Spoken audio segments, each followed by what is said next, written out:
자, 우리 알테오젠 주주 여러분들, 윤성욱TV 구독자 및 시청자 여러분들 안녕하세요. 윤성욱입니다. 금일 우리 알테오젠 같은 경우에는 거의 보합 수준에 가까운 약간의 하락을 보여주면서 30만 1,000원으로 마무리를 하였는데요.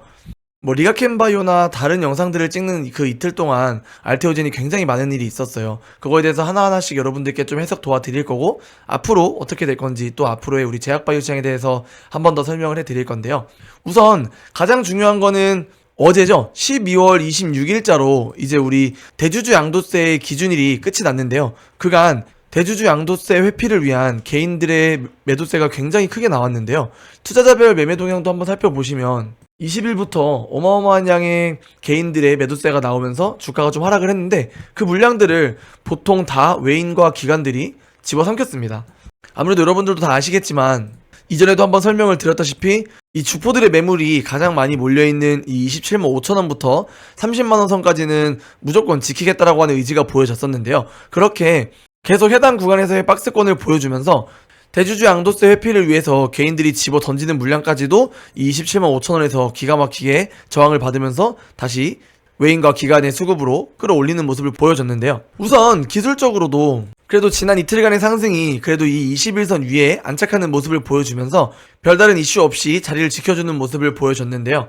자, 그러면 우선 24일부터 26일까지 있었던 우리 알테오젠의 사건들을 한번 정리를 해보겠습니다. 자, 우선은 24일자에 여러분들이 조금은 걱정을 하셨을 수도 있겠지만 이 불성실 공시법인에 대한 지정 예고가 나왔었습니다. 해당 내용의 사유를 보자 하면 회사 합병 결정했었던 내용을 철회하면서 해당 불성실 공시법인에 지정이 되었었는데요. 11월 7일자에 나온 뉴스를 보시면 알테오젠의 자회사인 알토스바이오가 알테오젠 헬스케어를 흡수 합병하기로 결정을 했었는데, 해당 부분의 합병 비율에 있어서 조금 잘못 산정을 하는 바람에 해당 부분을 번복을 했습니다. 근데 이 부분을 번복을 하기 위해서는 아까 보셨던 대로 타법인이 취득했던 주식이나 출자증권에 있어서 또 철회를 했다가 다시 계약을 해야 되는 그러한 번거로움이 생기는데, 이 과정에서 해당 내용에 있어서 번복이 생겼기 때문에 잘못된 부분이 아니에요. 전혀 그냥 해당 내용을 원래 공시했던 거를 바꾸기 위해서 해당 공시 내용을 다시 철회하고 다시 하기 위해서 철회를 하는 것 뿐인데, 그 부분이 번복됐다는 이유만으로 불성실 공지법인이 지정 예고가 된 거예요. 보시면 불성실 공지법인으로 지정이 된다라고 하면 벌점이 8점 이상인 경우에 1일간 매매 거래가 정지가 될 수 있다고 하는데, 최근 1년간 우리 알테오젠은 한 번도 부가 벌점을 받은 적이 없습니다.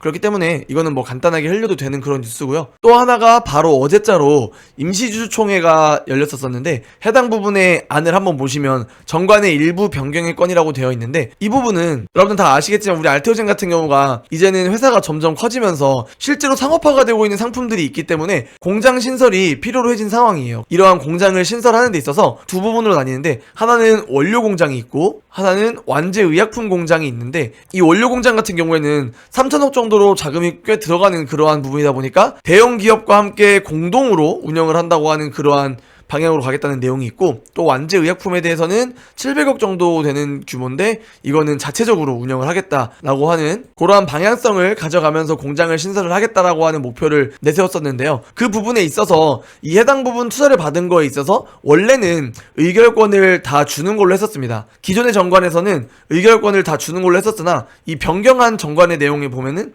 의결권을 줄 수도 있고 안 줄 수도 있다 라고 이렇게 해버리면서 향후에 있을 수 있는 이 의결권에 대한 분쟁을 사전에 방지하기 위한 그러한 일부 변경의 건에 대해서 주주들이 동의를 하느냐를 묻는 그러한 임시주주총회였는데, 이 해당 1호 의안 같은 경우에는 주주총회가 열리자마자 거의 1분 사이에 바로 모두가 승인을 했다라고 합니다. 그러면서 사실 그간 그렇게 큰 일인 것처럼 계속 나왔었는데, 여러분들이 주가를 보시면 아시겠지만 사실 가장 중요했었던 이슈는 26일까지 대주주 양도세에 대한 기준일을 회피하기 위해서 개인들이 매물을 많이 던져낸 것 말고는 크게 24일부터 26일까지 해당 뉴스들로 인해서 주가가 크게 움직인 것들은 없습니다. 그리고 영상을 촬영하고 있는 방금 떴었던 그러한 뉴스인데요. 자, 내용을 한번 보시면 주식 대차거래 잔고 증가 상위 목록 중에서 우리 알테오젠이 잔고 증감분이 가장 크게 1위를 하고 있는 걸 볼 수 있습니다. 여기서 주식 대차 거래가 잔고가 증가된 게 어떠한 의미를 갖는지에 대해서 여러분들께 한번 설명을 드리면, 우선은 지금 공매도가 금지가 된 상황이잖아요, 여러분. 이런 상황에서는 이러한 대차 거래 잔고가 증가를 한다는 거는 이제 1월 달에 JP모건 헬스케어와 함께 또 다양한 호재들이 우리 알테오젠을 기다리고 있는데, 그렇게 제약바이오의 주가가 살아날 거라고 하는 그런 기대감에 제약바이오 관련 ETF로 투자자들의 돈이 몰리면서 늘어났을 수도 있어요. 이렇게 제약바이오 종목을 많이 구성하고 있는 그러한 ETF로 투자가 몰리면서 유동성 공급자 같은 경우에는 이 매도할 물량을 저렴할 때 미리 확보해두기 위해서 대차를 했을 수도 있고, 이런 경우에는 우리 알테오젠에게는 저러한 큰 기관이나 ETF를 운영하는 유동성 공급자들 같은 경우에도 주가의 상승을 예견하고 있는 거기 때문에 좋은 현상입니다. 다만 한 가지 우려할 점은 공매도가 25년 3월 30일까지 금지가 연장이 되었는데요. 이 전면 금지가 풀릴 것으로 예상한 세력들이 쌀 때 미리 대차를 해두었다가 이 기간이 풀리고 나면 그때부터 공매도를 다시 치기 위해서 쌀 때 물량을 또 미리 잡아놓는 경우들이 있는데, 사실 얘 같은 경우도 지금처럼 오히려 이렇게 거래량이 없는 장에서는 오히려 공매도 세력이라는 그러한 거래 참여자가 한 명이라도 더 늘어나야 시장에는 생기가 돌 수가 있습니다. 지금 시장이 너무 활력이 없습니다. 오히려 이러한 거래 참여자가 늘어날수록 생기가 좀 살아나면서 공매도가 던지는 물량이 나오고 그렇게 바닥이 다져지는 걸 확인하면 또 기관이 다시 주워 담을 때 우리 개인도 이 타이밍에 공매도 다 털고 공매도가 매입하는 시기에 다시 사는 그러한 트레이딩 전략도 결국은 거래량이 많고 공매도가 있어야만 가능한 매매법이기 때문에 지금 이렇게 시장의 유동성이 죽은 상태에서는 오히려 공매도가 다시 풀리는 것도 우리한테는 호재라고 볼 수 있습니다, 여러분. 그렇기 때문에 뭐 여러분들이 그렇게 크게 걱정할 부분은 없는 것 같고요. 그렇게 지금까지 있었던 알테오젠의 이슈 다 한번 풀어봐 드렸고, 사실 여러분들 뭐 계속 말해서 이거 아프지만 다들 아시겠지만 1월달에 굉장히 호재가 많아요. 이제 JP모건 헬스케어를 통해서 키트루다의 이제 임상 3상에 대해서 적응증을 확대했었던 그 임상 3상 결과와 함께 또 1월에 FDA 허가 신청 및 이제 JP모건 헬스케어에서 학회 발표가 들어가겠죠? 학회 발표가 들어가게 된다라고 하면 다양한 다른 빅파마에서 또 새로운 러브콜들을 받게 될 테고, 이미 기존에 MTA를 맺은 한 5개 되는 그 계약 의지를 보이고 있는 이곳들에서도 새로운 라이센스 아웃이 당장 1월부터 나올 수도 있습니다. 물론 이 부분에 있어서는 조금은 조심스럽긴 하지만 그래도 이미 MTA를 맺고 라이센스 아웃에 대해서까지 고려하고 있는 회사가 5개 정도가 이미 된다라고 확보된 상태라는 거는 또 이것 또한 우리한테 굉장히 호재일 수 있고요. 트럼프가 이제 1월 20일부로 임기를 시작을 하면서 제약바이오 정책에 있어서는 약가 인하를 강하게 외치고 있는데, 이 약가 인하를 하기 위해서는 결국은 바이오시밀러나 제네릭 의약품이 시장으로 참여하면서 경쟁을 통해 자연스럽게 약가가 인하가 되는 그러한 방향으로 이끌어야 되는데, 결국은 이 시밀러 관련해서도 이 SC제형 같은 경우에는 특허가 얼마 남지 않은 할로자인보다는 43년도까지 특허가 남은 우리 알테오젠을 선호하게 되어 있고, 또한 어제 나왔던 핫한 뉴스를 한번 보시면 알테오젠이 아일리아에 있어서 고용량 제형 특허 우선권을 특허 추천을 냈는데요. 이 아일리아라고 하는 거는 리제네론이 출시한 황반 변성 치료제인데, 이 해당 부분에 있어서 내용을 한번 자세히 보시면 이 아일리아는 리제네론이 개발한 블록버스터 약물로 황반 변성 치료제인데, 얘가 국내에서 이제 1월 9일자로 그 특허가 만료가 됩니다. 그 해당 부분을 이용해서 우리 알테오젠 같은 경우가 아일리아의 바이오시밀러, 제가 그 특허가 끝난 그 약품을 개발해서 재개발해서 만드는 게 바이오시밀러라고 말씀드렸죠. 그렇게 바이오시밀러 알트 L9을 자회사를 통해서 내년 시판을 목표로 품목 허가를 신청한 상태인데, 보시면 해당 부분이 굉장히 의미가 있는 게, 기존의 아일리아 같은 경우에는 8주에 한 번 정도 투약을 했어야 됩니다. 근데 그 주기를 16주에 한 번을 투여해도 되는 고용량으로 늘리면서 그 효능을 증가를 시킨 거예요. 이 아일리아 같은 경우에 있어서는 미국에서의 독점권은 24년 5월로 만기가 되었고, 유럽에서 물질 특허 같은 경우에는 25년 11월로 만기가 되는데, 이미 셀트리온이나 뭐 삼성 바이오에피스 같은 회사들이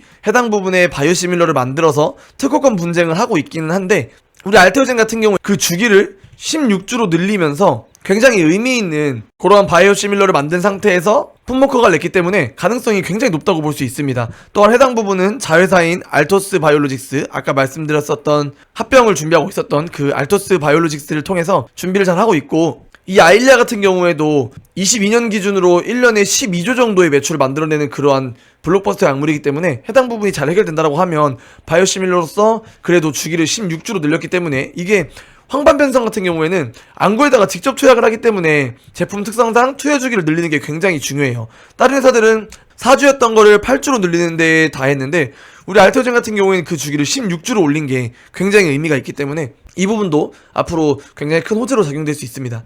이렇게 우리 알테오젠은 당장 1월달만 해도 여러가지의 호재를 앞두고 있는 상황에서 이 박스권을 벗어나지 못하고 있는데요, 여러분들. 계속 말씀드리고 있지만 우리 제약바이오가 굉장히 체질이 많이 개선이 되고 좋아지고 있습니다. 지금 주변에서 밥을 먹으면서도 느끼는 게, 주변에 있는 젊은 펀드 매니저들이 제약바이오에 있어서 관심이 굉장히 많습니다. 이전에는 사실 남의 돈을 가지고 투자를 하고 있는 그런 증권맨들 같은 경우에 있어서 중후장대 산업을 위주로 포트폴리오를 짜는 게 당연했고, 또 신입이나 연차가 낮은 애널리스트나 펀드 매니저들 같은 경우에는 이제 종목이나 이제 본인들이 섹터 이런 것들을 공부를 하는 데 있어서 중후장대 위주로 가져갔고 안정적으로 수익을 낼 수 있는 그러한 종목들을 가지고 갔었어요. 그렇기 때문에 사실 제약바이오는, 우리 이전에 제약바이오 보시면 알겠지만 다들 신약 개발 기대감으로 주가 빵 띄워놓고 그러다가 막 갑자기 무산되면서 다 털고 나가거나 아니면 경영주들이 털고 나가거나 하는 그러한 작전 종목으로 많이 사용이 됐었잖아요. 근데 제약바이오가 정말 많이 달라졌어요.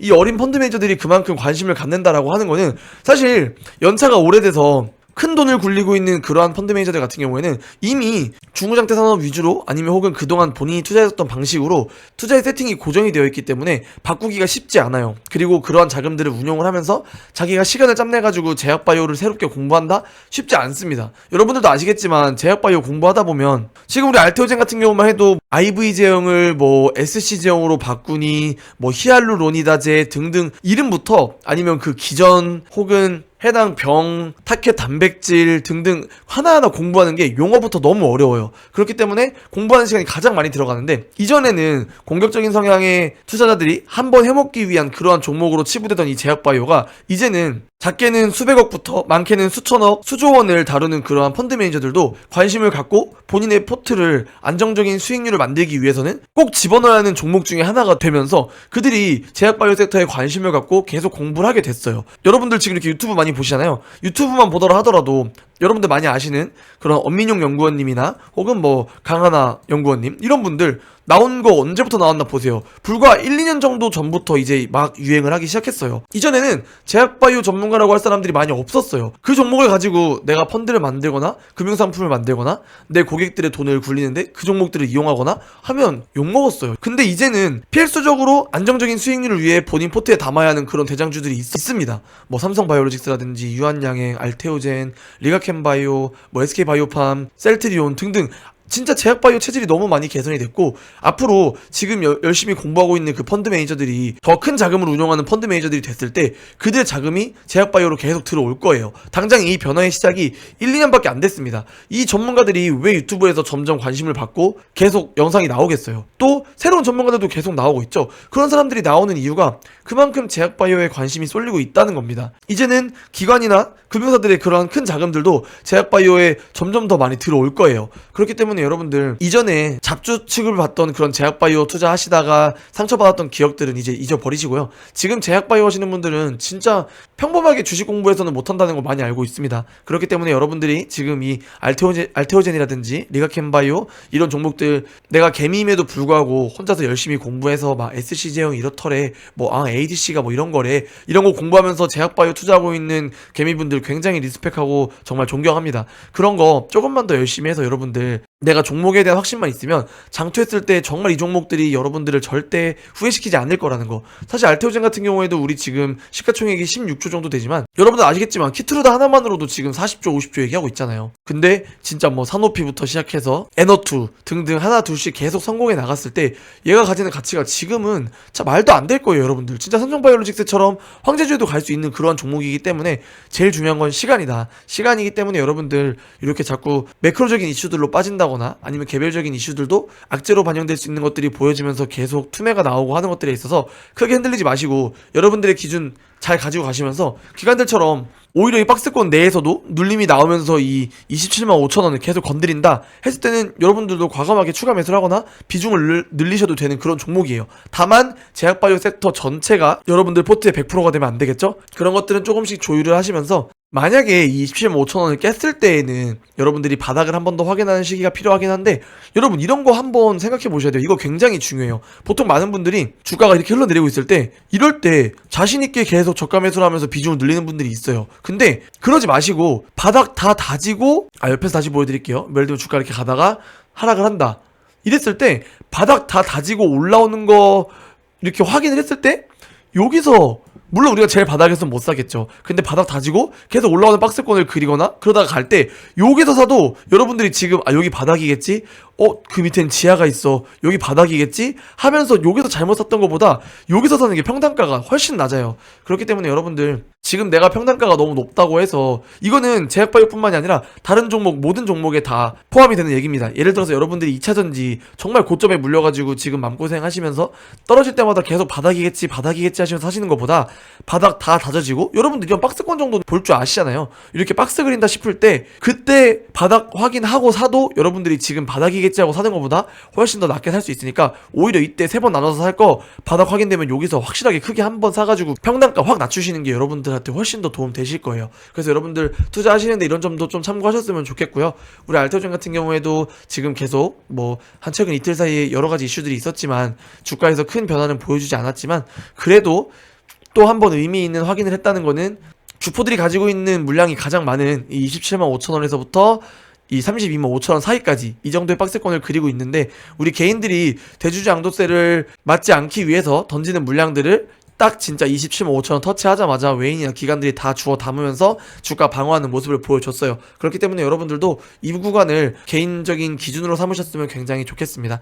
오늘 할 말이 굉장히 많았어가지고 사실 여러분들한테 구독이나 좋아요 눌러달라는 얘기도 없는 채로 이렇게까지 영상을 찍어왔는데요. 긴 영상 봐주셔서 너무 감사드리고 매번 말씀드리지만 얼마 남지 않은 연말 여러분들 따뜻하게 가족들이랑 행복한 시간 보내셨으면 좋겠고요. 오늘 내용 도움이 좀 됐다라고 하시면 구독과 좋아요만 좀 꼭 한 번씩들 부탁드리겠습니다. 감사합니다 여러분. 윤성이었습니다.